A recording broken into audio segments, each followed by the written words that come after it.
A very good evening to all of you. Welcome to another exciting offering by Suryodaya, our literary forum of Millennium Mams. Suryodaya is eager to welcome all those who genuinely love reading books and upgrading themselves. It's going to be a perfect closing of a season one of literary online sessions. Get ready for a new season beginning in January 2021, which will have literary flavors of Bengal with healthy discussions on Rabindranath Tagore, discussion on different genres, and intoxicating Adda sessions. So, my dear friends, Suryodaya is going to be as exciting as ever. And for today, I'm ready to say cheers to the new year. So today's session, I'm sure, will be as exciting as the winter chill. And I hope you all have your favorite brew ready because mine is here, masala chai. Okay, so when you have three powerful ladies and one fascinating book, Change Makers, it's a recipe for a blockbuster. They have modified the saying behind every successful man is a strong woman into behind the success of the world's largest entertainment industry are 20 women. Thank you, Rohini, Mallika, and Gayatri, for being here today. It's a real pleasure seeing all of you. Millennium Mams couldn't have asked for more. So, to start, let's have a short introduction of our three inspiring guests before we proceed with the book discussion. Mallika Kapur, the co author of Changemakers 20 Women Transforming Bollywood Behind the Scenes. She has a Calcutta connection since she was born here. The graduate from Crown University and a postgraduate in broadcast journalism from Columbia University's Graduate School of Journalism. She has been a journalist for over 20 years. She tells global stories with an eye on a home, India. The news business brought the world to us, and this kindled the fire in Mallika to become a correspondent, producer, writer, and anchor in London, Mumbai, and Hong Kong. She has worked across all media, digital, print, and broadcast. She's an avid photographer as well. Then coming to Gayatri Rangachari Shah. She is also the co-author of Changemakers 20 Women Transforming Bollywood Behind the Scenes. She's a journalist and the India head of Tina Brown Live Media and contributing editor at Vogue and Architectural Design. She has written for the New York Times and has a fortnightly column, Flight of Fancy, in the Hindu. She has written on various subjects, including culture, gender, design, and education. Our third guest of honor, Rohini Iyer. She started her career as an intern for a magazine at the age of just 17. Yeah, she was a teenager. Her ability to efficiently manage the reputation of stars like Hrithik Roshan and Kareena Kapoor helped her media management company, Rainbow Group of Companies, become the numero uno in the industry. The going was not easy, but she stuck to her success mantra: have coffee, put on some gangster rap, and deal with it. She believes it's not a man's world, but the world belongs to those who bring something to the table, and she even brought the table. She feels women who compete with men lack ambition, and we women are certainly not the weaker sex. So, my dear friends, let us all welcome with a big round of applause the change makers, Mallika Kapur Gayatri Rangachari Shah, and Rohini Iyer. So, Mallika, Rohini, and Gayatri, before we dive into the Q&A, I would like to request you to say a few lines starting with Mallika, and then we'll start the Q&A session, if that sounds good. Sure. So I'll give you a little bit of background about why we decided to write the book. And Gayatri and I are both journalists. We were both living in Mumbai at that time. Gayatri's in Mumbai. I'm currently based in London. And we met when we were students at the Columbia Graduate School of Journalism. And while we were working journalists in Mumbai, we found ourselves naturally drawn to stories of gender. That's something we're both passionate about and wanted to do our bit to advance stories that would help move the needle towards gender equality. But also being in Mumbai, the financial capital of India, we were very aware of what was happening in the economy around us. And we found out, much to our own surprise, that while India's economy was growing, the number of women in India's workforce was declining rapidly. And but there was one industry that was bucking the trend, and that was the Indian film industry, and that was because of the presence and the perseverance of some amazing women working behind the scenes, women like Rohini. And that was the second reason we wanted to tell their stories. But for me, the most important reason was Gayatri herself calling me one morning and saying, you know what, I'm not taking no for an answer.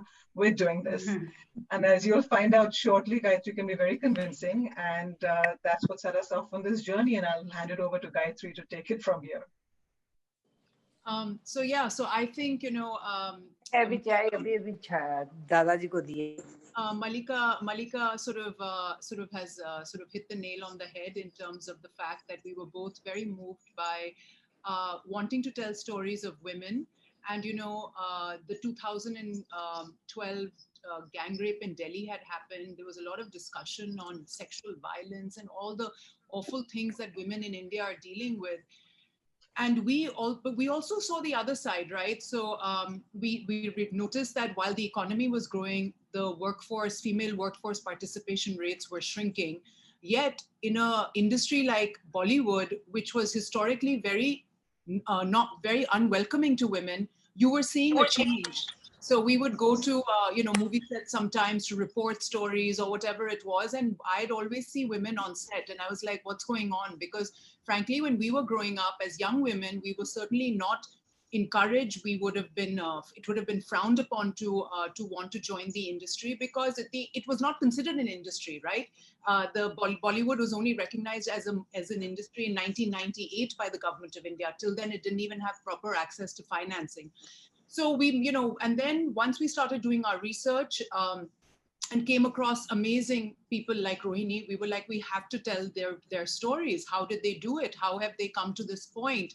How have they sort of, beaten the odds? And, how do we portray this industry as something that is, in fact, a career that with people who are creative, but may not necessarily want to act, can thrive in. And I think that was sort of the backgrounder for why we decided to sort of do the book. Rohini, we would like to hear from you. Yes. Hi, Rachna. I have a lot to say. I always do. Okay. Firstly, thank you for having me over. And I have to thank Gayatri and Mallika for including me in this amazing book. To begin with, you said my company was called Rainbow. It's called Raindrop Media. And it's called the Raindrop Media and its group of companies. And honestly, I'll work really harder so you remember my name more often. And secondly, to correct, we do not handle Hrithik Roshan. He's just a dear friend. But my company does. We have a section of companies. I've got about 5 divisions to it. And there are 4 other companies that we're building. So we work with a cross section of people. We work with actors. We work with entertainers. We work with studios. We work with fashion, lifestyle, OTT. You name it, everything in fashion, luxury, beauty, entertainment, we are part of. So we've got about a roster of 100 clients. We are probably the only company that has the largest number of clientele. And this started because I don't like, every time I do something, I want more and more and more. And that's been my problem since I was 16. Since I became an intern as a journalist, I always loved the world of movies. I loved the world of entertainment. And that's all I wanted to do. I'm not the typical example of anything that you can call successful. I dropped out of college Right. when I was 17.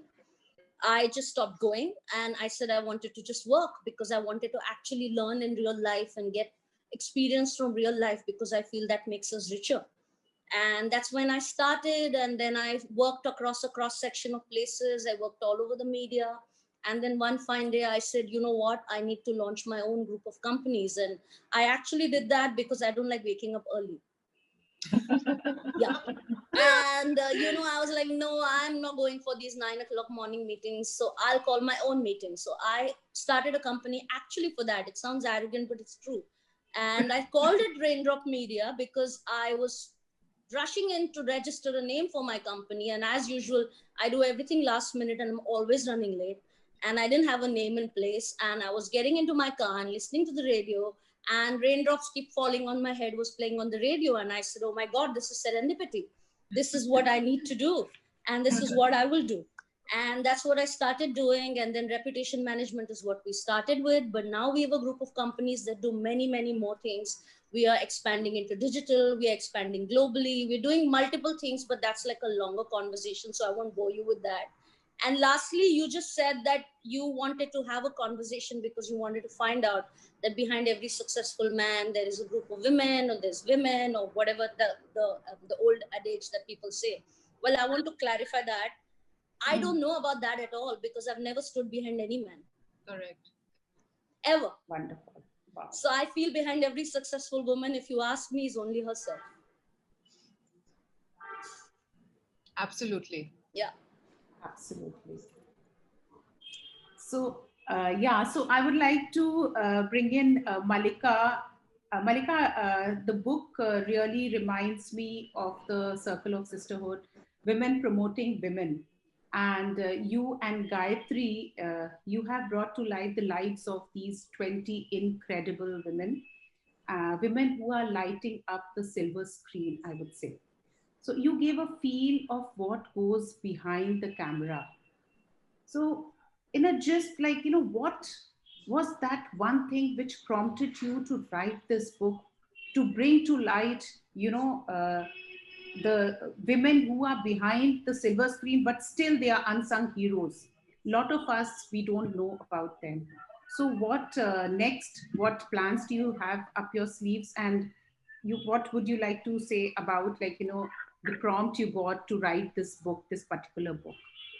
I think it was exactly that many people did not know their stories, but Gayatri and I were absolutely convinced that they have remarkable stories to tell, and we wanted to take their stories to a larger audience.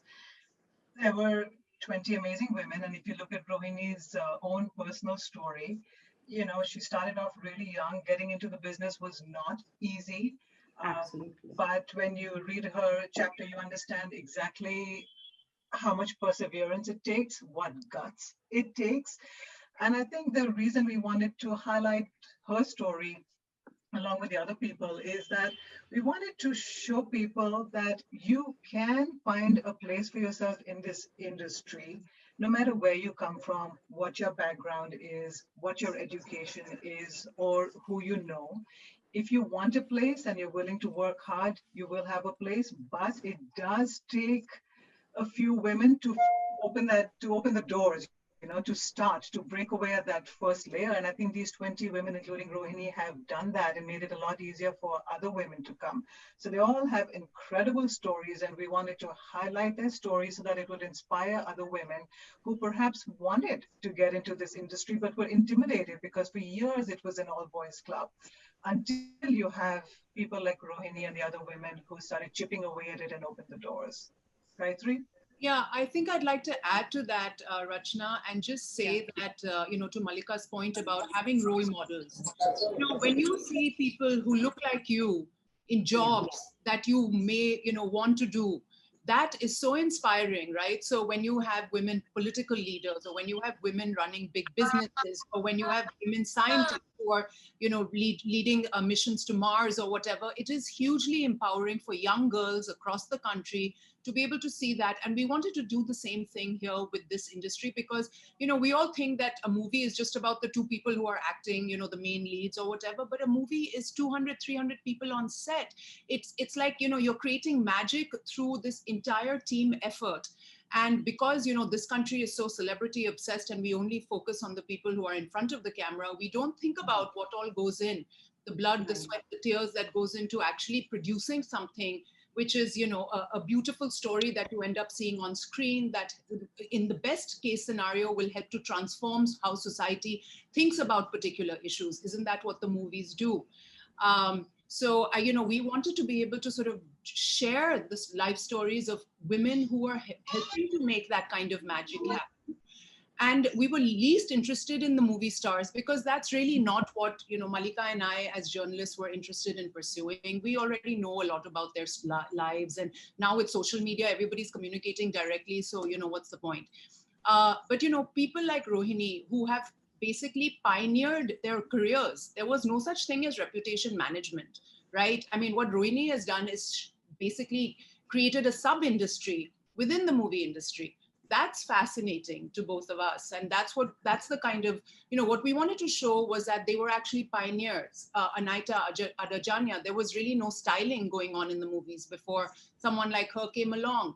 And, similarly, Guneet Monga producing independent films. Where's the financing for independent films coming from? Nobody wants to finance an independent film. You can barely find financing for mainstream films, right? So things like that. That's why. And she won as an Oscar. Yeah. Yes. So, I mean, that's what I think is really fascinating about the women we sort of ended up focusing on in the book. And I think the women have incredible guts. And I'll come back to Rohini on that because that's the first thing that really struck me, getting that first job as a journalist in a film magazine. Rohini, I'd love for you to share that story about you being given a homework assignment and how you turned that around. Oh my God, that's my favorite story. Wow. To share it. I have this problem. I don't know if for everything, hard work and all of that, I make up for it with my guts. I was just a plucky little thing, right? Since I was a kid, I used to ask more questions than my teachers used to get really annoyed with me because of that. So anyway, so I was about 16 or I think about that much. And then I really wanted to break into the field of entertainment.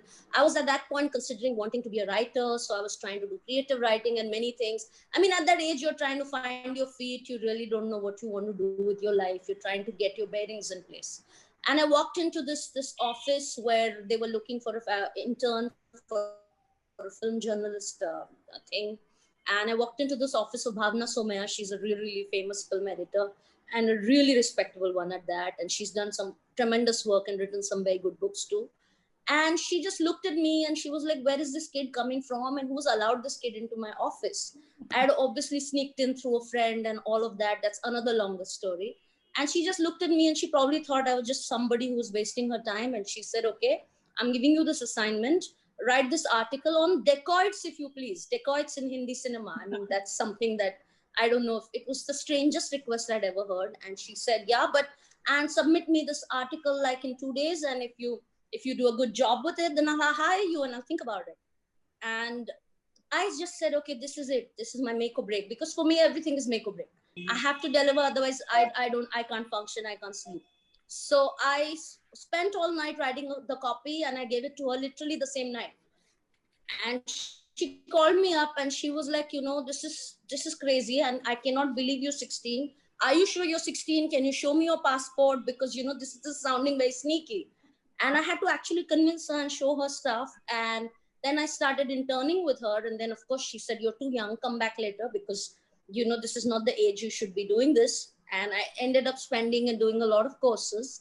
And then going forward, I started working across many, many mediums of entertainment. I worked with Stardust, I worked with Showtime. I mean, Nari Hira was a great learning experience and all the editors there. Bhavna ji really, really taught me a lot about writing in the film industry. And then going forward, I joined MTV, I did Channel V, I did Z, I did name it. I mean, everywhere, because I also used to get bored very fast. I have the attention span of a firefly. So I just keep wanting to do new things and learning new things all the time. So I must have jumped, I don't know how many jobs. And finally, I just said, okay, fine, this is not for me. And I have to start a company. I've told you the reason why, which was really, really silly at that point, but it suited me fine at that point. So that's what Raindrop Media and the story started from there. So that's the story of how I got my first job. Okay. Wow. Writing about dacoits. Yeah. In Hindi cinema, through the years. Absolutely. So, Rohini, your success mantra, have coffee, put on some gangster rap and deal with it. So this philosophy of yours is terrific. And, you know, at Millennium Mams, when we are down and out, we say, bhaad mein jao. So this term has been coined by a mentor, that whenever you are like, you know, you don't want to really put on, like, you know, you're down and you're out and you don't want to listen to anything, or maybe according to the situation, just say, bhaad mein jao. And it really works, you know. Yeah, totally agree with you. Or just like I'm saying, have some coffee, put on some gangster rap, and just like kill it. Or as Coco Chanel would say, wear red lipstick and a. These are two things I believe, and I really think that's my success mantra. But talking about that, I genuinely feel it's also something I feel strongly about, because I also deal in an industry which is full of crises.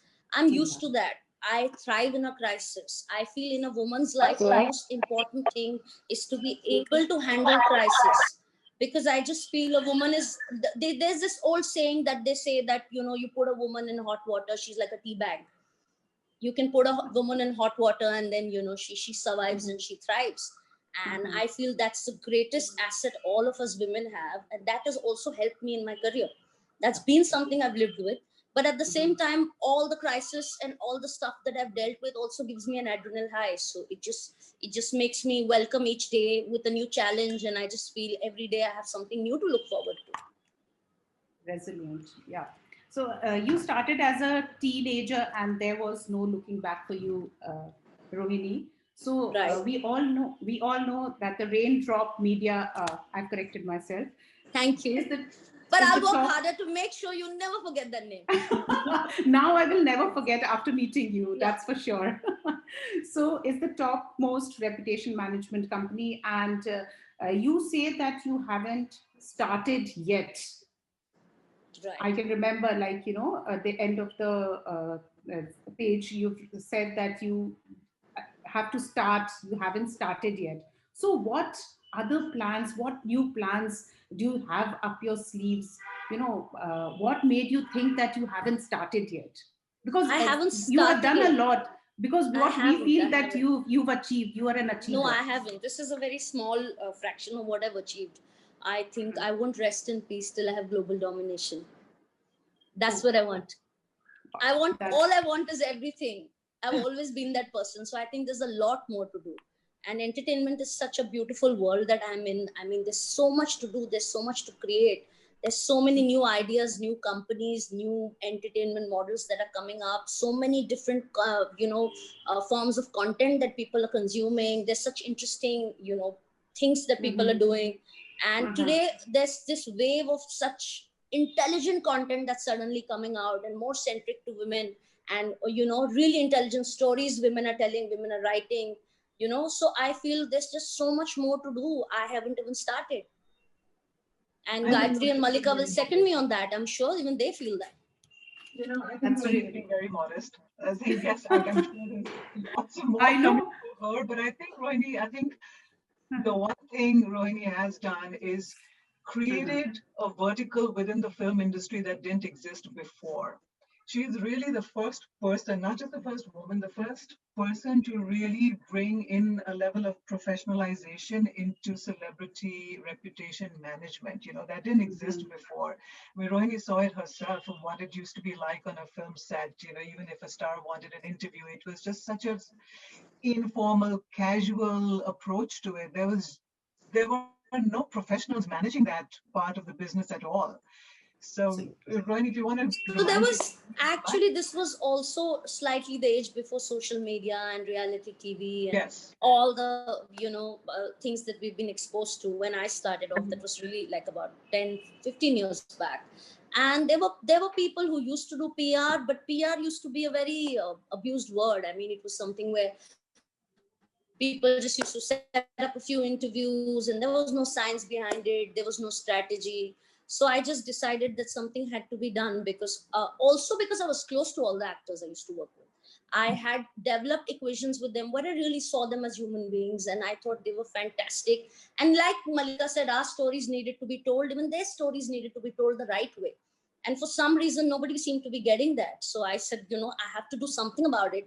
And I was sitting in a coffee shop, I still remember, in Mocha and Bandra, and I was brainstorming, and I was like, Hollywood is doing it, and why aren't we doing it? And I said, okay, I'm going to change this. I'm going to put some method to this madness. And that's how Raindrop happened. So, Gayatri, what do you have to say about this? Because the leading stars like Katrina, they say that Rohini is a stickler for punctuality, and she's accessible 24/7. Yeah, so that's because I don't sleep. That's because I don't sleep. So I really wanted to ask, when does she sleep? Like, so exactly. I'll tell you, the only caveat is, if you try to call her at 8 or 9 a.m., I don't think she's going to be taking your call. If you call her at 4 a.m., she'll take your call. So she's a night owl. And as Mallika and I know, because she's like, let's talk late in the night. And we're like, yeah, no, because we're asleep then. So yeah, but no, she is definitely, and she's very responsive. I have to second what Mallika said about Rohini in that, and that's why I said that she's a pioneer, because she really did professionalize the way. And, we don't realize it anymore because maybe we've forgotten what it used to be like. But this is now something that India, in the 21st century has come to terms with, is that in the old days, everything was so casual, and, you kind of, the stars would have some manager or secretary, and then you would sort of, the journalist would hang around on set all day, and there was really no boundaries, and there were no boundaries, true. There were no boundaries and all of that. And, and now that has changed because, when the industry became more professionalized, the stars were also not like, showing up late on set. They had very structured lives. So you can't just like be hanging around on set and things like that. All of that is now gone out of the window, which is why you need, this kind of professionalization, when you need the interaction to happen, or, when you need the media management to happen. Or as Rohini said, when there's a crisis taking place, who is handling that stuff? These issues do come up, and then you do need people who really know what they're doing to be able to step in and diffuse things that could potentially get out of hand. Absolutely. And this is true even in government, frankly. I mean, in fact, if I were the PMO, I would want Rohini to be working in the Prime Minister's office diffusing. Yes. Thank you. That's a compliment. Yeah, she needs to be there.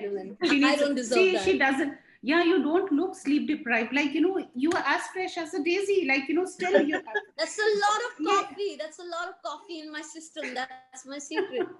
And red lipstick. A lot of coffee. Red lipstick, yeah. Yeah, so Meghna. Yeah, and red lipstick. Meghna would like to ask a question. Yeah, Meghna. Thanks, Rachna. Rohini, I had a question for you. Firstly, I absolutely love your drive. It's like giving me energy just hearing you right now. Thank you. And I wanted to ask you that, could you please share with us the changes you've seen in the film industry since you started out? And of course, now it's a little less male dominated than before, but still, what are the challenges you perceive? Okay. Now, frankly, the industry's changed so much. I mean, I started about 15, 16 years back. Before that, I was just a kid trying to get my feet in the industry. And when I started off, there was actually, like, I just had a conversation with Mallika, but just before this chat, and we were just discussing that when I did, most of the people, most of the big players, most of the big decision makers, or the people sitting behind studios used to be men. They used to be taking most of the decisions.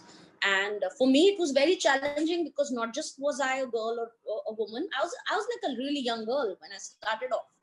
So, the whole pressure of trying to be taken seriously, it's a big thing. And more to that, I was also very opinionated. I also spoke my mind. I also called a spade a spade. And then, what happens when you become that? You end up being called difficult. Because, people don't know how to tag a woman like you. People say, oh, she's difficult. That happens all the time to women who are ambitious, who speak their mind, who want things done a certain way. who are very assertive about what they want and what they bring to the table. And that's when I said, oh, wow. And then, I tried to make peace with that. And I just realized, oh, actually being called difficult is a compliment. Because going forward now, I have this saying, which I feel and I believe in, that anytime somebody tells me, oh, this woman is difficult, the first thing I want to do is befriend her. I want to get to know Wow. her. Because I really Super, think that yes. she must be a damn, kick-ass woman, and she must have dealt with a lot more challenges in life. That's one. And secondly, in terms of how the industry changed, I do feel when I did start out, there were not many forms of media. New media hadn't come in, digital hadn't come in, Netflix hadn't come in, all your OTT platforms were not in place. What we had was a couple of magazines, and we had like 1 or 2 newspapers, and that's about it. And like Gayatri said, there were no boundaries. I mean, everybody used to be hanging out with everybody, and it just used to be a free-falling, space. And as and when there was a film releasing or something had to be told, there were these random 3-4 interviews that were done, and that's about it. And in that, how much do you get to know, the other person, or how much do you really get to know anybody's story? But today, I feel things have become much more professional. Not just that people are turning up on time, but the right kind of people are being hired, the right kind of professionals are being hired. There's not just a secretary or a manager or some kind of a person handling things, coordinating things. There are different agencies which are specialized, who know their job, who are doing things. There's an agent, there's a manager, there's a reputation management company, there are brand companies. There are multiple things that all put together and make this entire industry work. And I feel that's beautiful, and I think we are in an amazing time. Wonderful. Thank you for that. That's And great. Rohini touched on Yeah, earlier. Namita, would you like to come? Yeah, Mallika, please. Yeah, Sorry, I was just thinking, one thing Rohini touched upon is something that Gayatri and I came across in a lot of our interviews, is is being taken seriously when you're a young woman. And, when Rohini started, that was definitely a challenge. But a lot of the other women we interviewed said it was a challenge as well. And one story comes to my mind, and that's the story of Guneet Monga, the independent film producer. And Guneet says when she was in her 20s, it was very hard for her to be taken seriously. And she used to actually dye her hair gray to be taken seriously, because ageism was a real big issue. She used to dress a particular way to look older. She used to do that. Correct. Remember, she said that she used to, instead of showing up in like a dress or trousers and stuff, she used to wear a sari, just so that, it sort of upped the age, or you had to dress to be taken seriously. Seriously, yeah. And I think Gayatri found that as well in a number of the interviews that she did.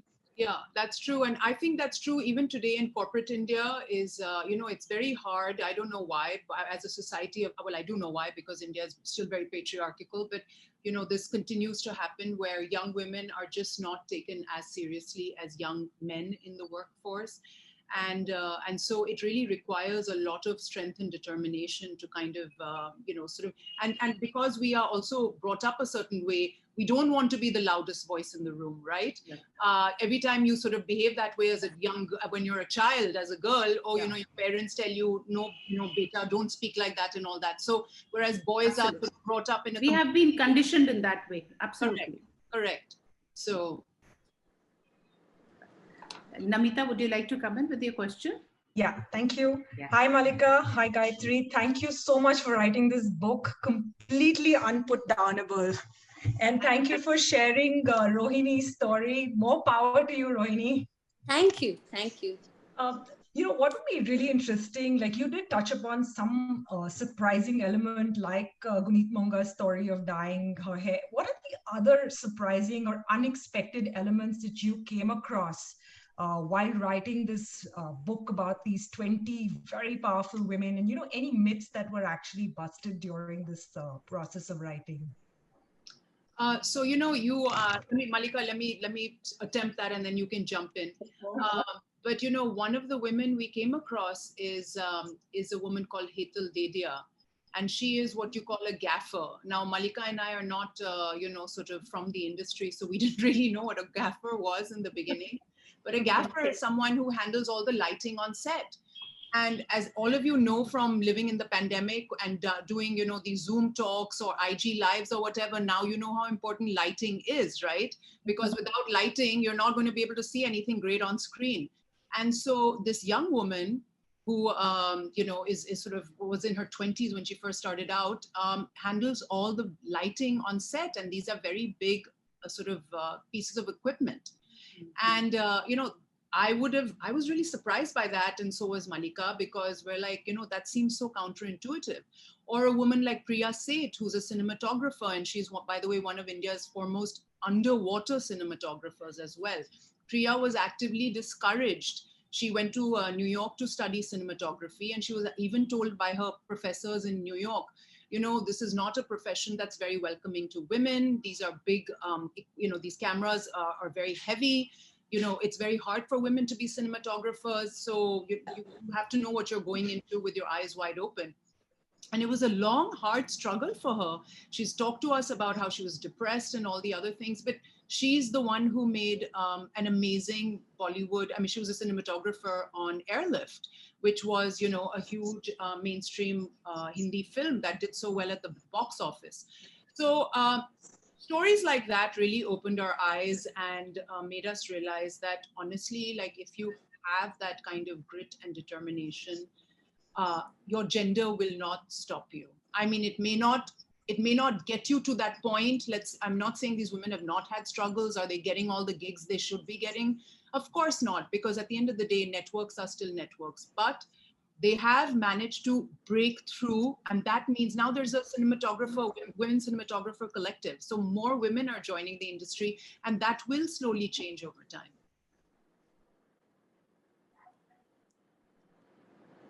Maybe I can just add to that. And, Gayatri talked about the long, hard struggle many of these women have had. And again, the one story that I'd love to share with you all very briefly is the story of Charu Khurana, the makeup artist.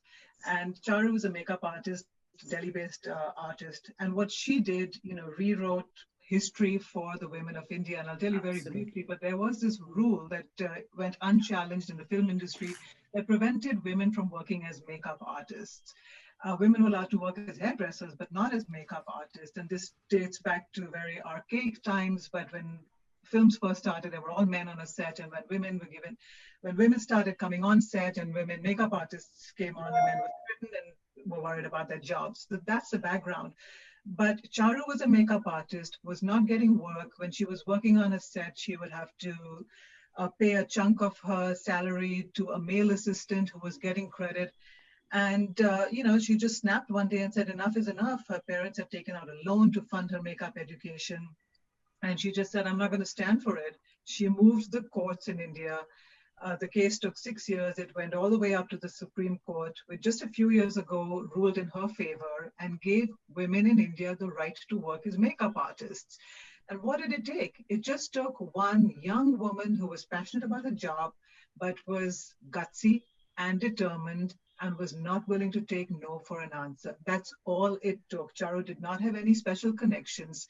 She did not have any, fancy education. She didn't have anything extraordinary apart from a strong moral compass and the determination to fight. Thank you. Thank you for sharing that. Mallika, to continue this, what is the common thread that runs through women at large? You've written about 20 strong women. So what have you observed, like you and Gayatri? What is that common thread you've seen? I think there are a couple of things, and one of them is not taking no for an answer. I think that is something that we've seen with all of them. If there was one rejection, it didn't stop them. The second rejection didn't stop them. They were just determined to keep going. I mean, of course, they're extremely talented. That goes without saying. But I think the common thread is just that the guts and the conviction and not taking no for an answer. And I'm going to pass it on to Gayatri because I know she'll agree, but I know she's got stuff to add to that. Yeah. And then Rohini. Yeah. Yes. I would agree with that. I think that there's a level of grit and determination involved. These women did not take the road less traveled. They definitely experienced a lot of setbacks and adversities, but they didn't give up.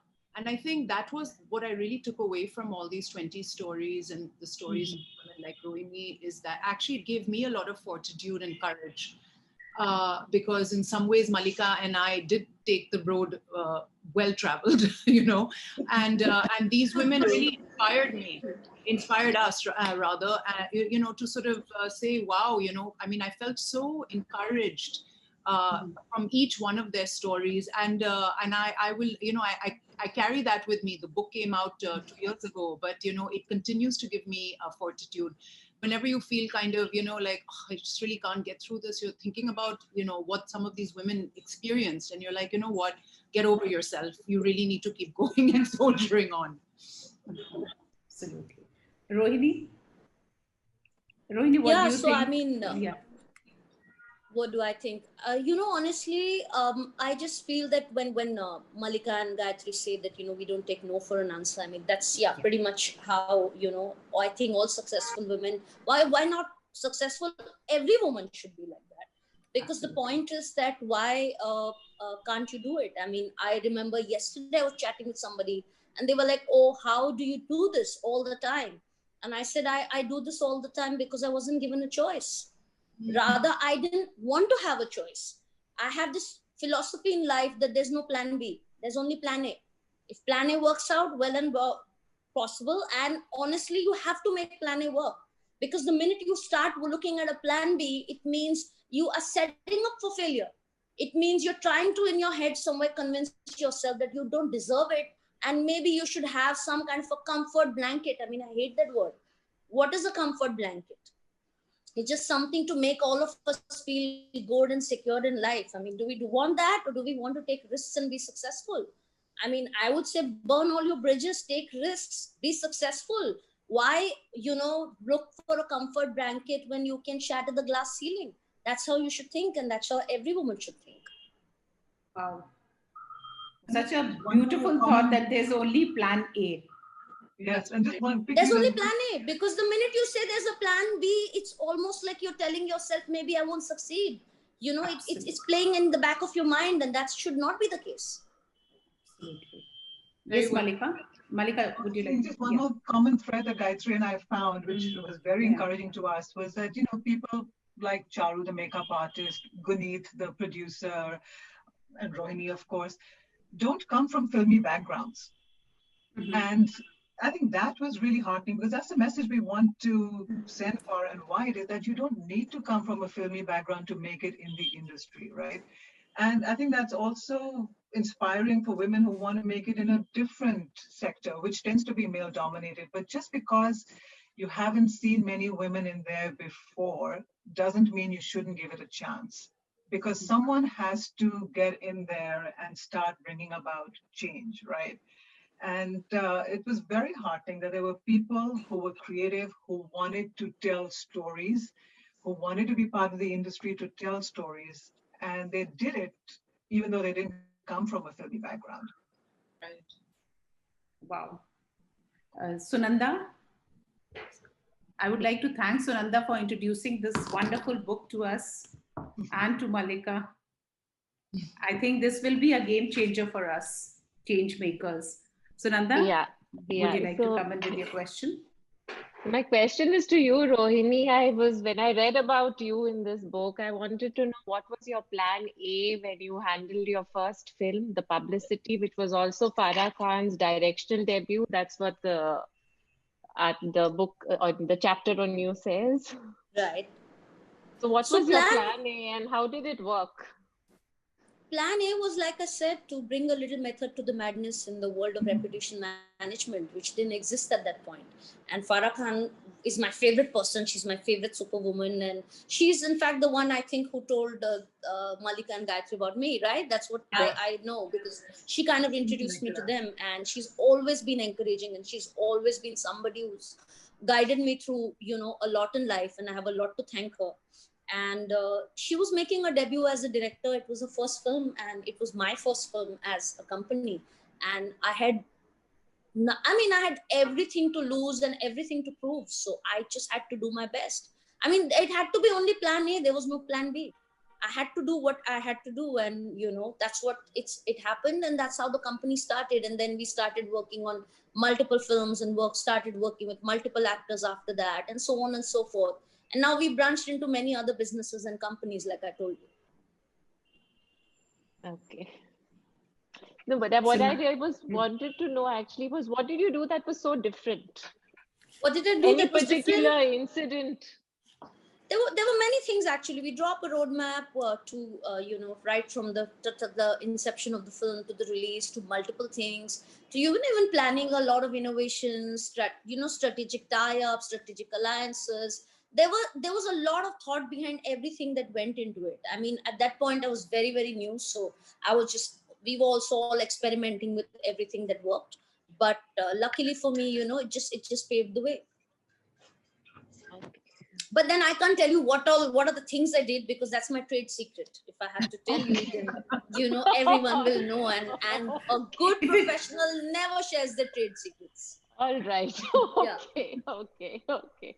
So, Rohini, if you would like to share few secrets, not trade secrets, just secret behind your success. I don't know about secrets, but yeah, I do believe in this one thing which I always feel, that you should never let success go to your head or failure to your heart. This is one Yes. thing. It's like literally outside my desk. It's everywhere where I work. I end up putting it everywhere, because I just feel when whether we're successful or whether we fail at something, there are two things that more than success and failure, two things that we really need to learn to deal with, because these are the only two things that I feel are life defining and can change you, not only as a woman but as a person. And somewhere I've seen many people really take success for granted, and kind of not pay attention to work, or let it go to their head, or just become different people. And sometimes I've also seen a lot of women especially, because with self-esteem issues, taking failure to heart at the point that they don't want to do anything else, or they just shut shop, or they want to just stop their career and just not continue with the path that they wanted to continue with. And these two things I feel are very important. You just need to remember these two words, which are: never let success go to your head and failure to your heart. And if you can manage to do that, and it's very tough, it's not easy, it's very, very tough, but if you can manage to do that, then I think everybody can be successful. Yeah, Sonali, would you like to come in with your next Yes. question? Yeah. Hello, Mallika. Hello, Gayatri, and hello, Rohini. My Hi. question to Mallika and Gayatri is, apart from Rohini's story, one of the stories that stand out to me is of Geeta Tandon, country's foremost and female artist. It's moving and inspiring to see how she didn't let her circumstances kill her grit and spirit. I love the lines you have quoted in the book. It is not necessary to belong to someone, to a man. A woman can achieve a lot alone. So, Mallika and Gayatri, what inspiration do you draw from Geeta's story? Mallika, you want to take that first? Okay, sure. I mean, how do you not be inspired by just everything that Geeta has gone through? You know what inspires me the most about her? Yes, she's been through a really, really hard couple of years, really difficult childhood, a very abusive marriage. I think one of the things that really struck me was, she'd been through so much sort of physical abuse, mental abuse, and she was down and out, literally like found shelter in a gurdwara. And somebody offered her this job to work as a stunt woman in the film, and she said, "Wo kya hota hai? What is that?" And they said, "Oh, all you have to." She's like, "What are the qualifications you need?" And they said, "You just have to have a high threshold for pain." And she's like, "After the life I've gone through, I have that." That's sort of the background she had. But she made it, right? And she turned that pain into something positive and productive, and she's really successful, and she's providing for her family, which is what she really wants. What's so inspiring about her is knowing her today. And Gayatri and I have had the privilege to get to know her really well, to travel with her, to be at the Jaipur Literature Festival with her, etc. And she till today is so positive. She's so grateful for everything she's got in her life, and she's not bitter in the least bit. She's just not bitter about what life has handed to her. And to me, that's the most inspiring part about Geeta and her story. Gayatri? Yeah, I would totally agree with that. She's really someone who epitomizes courage. and bravery, you know, because most of us would be very defeated under those circumstances, but not her. In fact, the first time she got a gig to be a stunt person, you know, she got physically hurt, and she didn't let that stop her either. So so really, really, I mean, somebody who is the very embodiment of courage. Oh, thank you, Mallika and Gayatri. Next, Jyoti. Jyoti, would you like to come in? Sure. Yeah, Jyoti. Girls, it is lovely hearing y'all, and I can see each face on the screen shining that why didn't they do X, Y, Z, hearing your stories. I had a very decent word for what my question is, but I'm going to take it in your language. You have dhajia out of nepotism in every way, right? So, but do you still think it exists in whether corporate world or film world? Okay. Let me start with that, and then maybe Rohini can answer, since she works in the industry.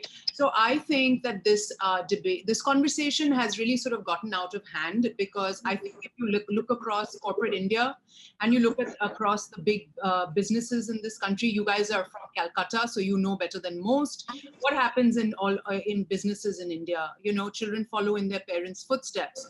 Yes. You know, if somebody is a doctor, the children also likely tend to be doctors. The same with lawyers. The same with scientists. You know, I mean, it's across the board. You know, we like to pummel and sort of vilify one particular industry because it's an industry in the limelight, and maybe because of social media, people feel protected because they're behind a screen and they can say and do whatever they want. But that's really, I mean, there's a level of decency that has been deleted in the way we have dialogue. Not just in India, but across the world because of social media. And people just say and say whatever they want. But I actually don't think this nepotism debate is at all unique to just Bollywood. It is true across the board. And I don't even need to name examples. You all read the paper, so you know that, you know, it happens everywhere. Does that mean that those people who are working, who have followed in their family's footsteps, are not with merit, who don't deserve to be in those positions? I don't necessarily think so, because when it comes to corporate India, your stock price will be reflected. You know, the way your businesses flourish or don't flourish will be reflected. And ditto, you have people who work in the industry in Bollywood where, you know, star children have not done well, or, you know, it doesn't just matter what your last name is. Might open a door or two for you, but at the end of the day, nothing succeeds like success. And for that, I think the audience is fundamentally responsible. Rohini? I Rohini, your completely views? agree with what Gayatri is saying. I mean, I don't think I can put it better. She's just put it perfectly correctly, and I do feel what you know, she's saying. Every word makes sense. And end of the day, you know, it's an industry where you have to deliver. Nothing succeeds like success, and that's the rule across the board everywhere, not just this industry. So I feel, you know, this conversation has just gone on for too long, and you know, it doesn't require or merit even more conversation. But yeah, whatever's happening on social media, all I would say is, you know, I just feel people need to draw a line somewhere. And I always believe this, and everybody should also, you know, hear this and always repeat this to themselves every day on social media, is that in a world where you can be anything, be kind. I mean, everyone's working hard, just be kind. It doesn't take much. It doesn't take much to be kind. That's all. And Great. I have one more thing to add. And that is, Yeah, sure. you know, I mean, I'm glad you brought this up because this is a very valid point to discuss. But when I wrote the book, I had just moved from Bombay to Hong Kong, and I now live in London. And I can tell you this is a global issue. This is not unique to India. It's certainly not unique to the film industry. It's not unique to India. You see this globally. Is someone's son or daughter maybe getting a foot in the door because of a certain network? Sure, it does happen. I'm not saying that it doesn't happen you know, in particular cases, but it happens around the world. What I will say is one thing that did surprise me, pleasantly so, and I think Gayatri will feel exactly the same ways. During the course of our research, we spent a lot of time with these people, obviously the people we profiled, but to do our research and to support what we were writing about them, we also spent a lot of time on film sets, watching films being shot, and people in the industry. They work incredibly hard. It is not uncommon for people in front of the camera, behind the camera, to work 18, 19 hours a day. There's a lot of like physical effort involved.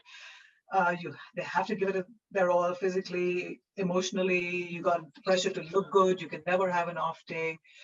This industry is demanding, and the people involved in it have to work really, really incredibly hard. And without that hard work, you're not going to make it.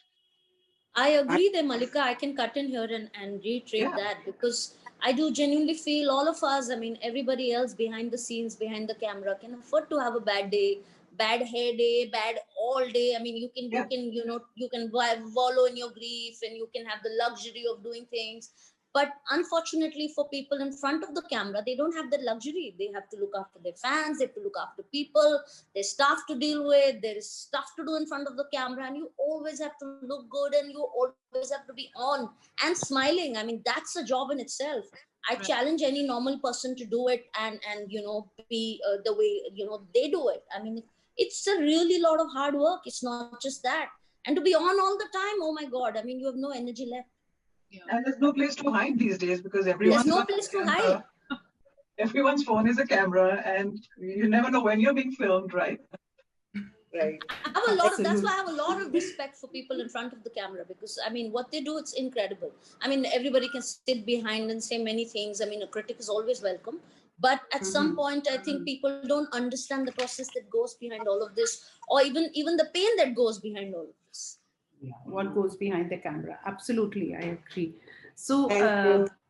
yeah, so before we sign off, because we are running out of time, Mallika, Rohini, and Gayatri, I would like to your views on the Me Too movement. Was it much hyped? What are your views, like, about the movement? Sure, I can go first. And Yeah. the Me Too Yeah. movement was just starting to kick off when we just finished writing the book. Of course, we did ask all the women we profiled in the book what their experience had been, and we can only write about what we know to be true. And the women we profiled did not say that they had been victims of any harassment in that sense, in Mhm. the traditional, typical sense of what we understand the Me Too movement to be about. What they did talk about was several other kinds of harassment, which we've talked about earlier. Ageism kept coming up, the not being taken seriously when you were young, Yeah. sexism, being left out of conversation because two of the guys on the team were going out to have a cigarette break, and when they come back, a decision is made. So they talked about various other kinds of discrimination, but not Me Too.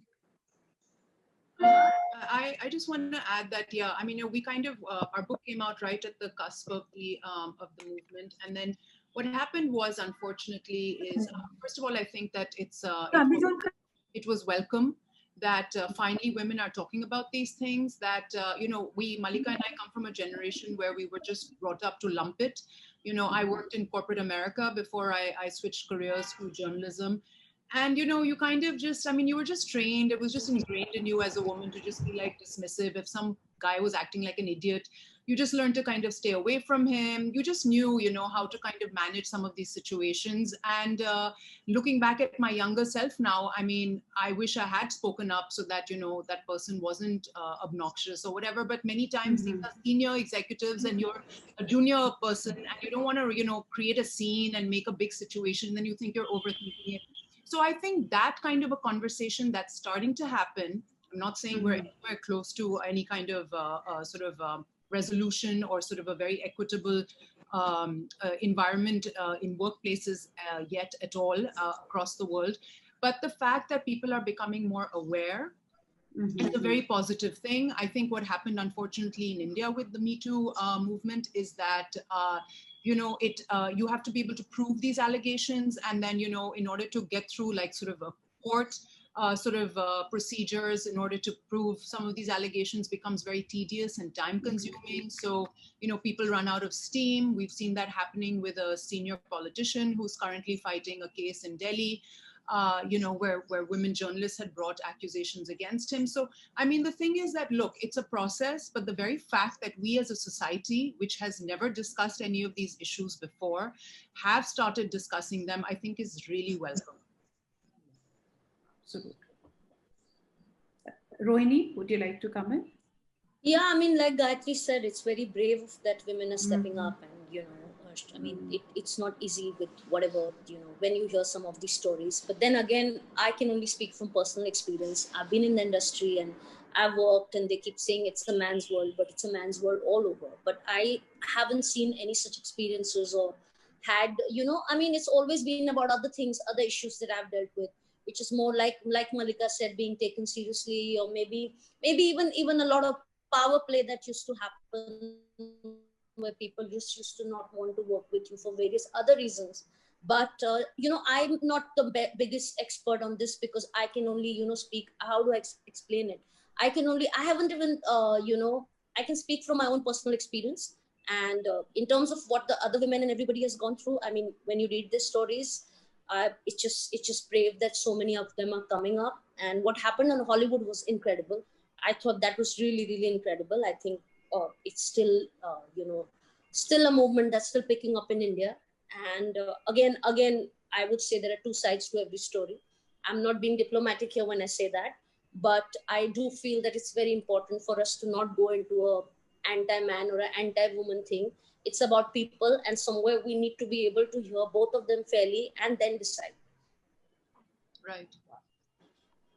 Thank you so much for this beautiful session, I would say thought-provoking session. And before I invite our Vice President, Meghna Bajoria, to give the vote of thanks, one line, of a famous song, it's like, is there, and I just want to, I won't sing because everybody is going to run away. I'll just say those lines because, it's so apt for this session and for our guest speakers.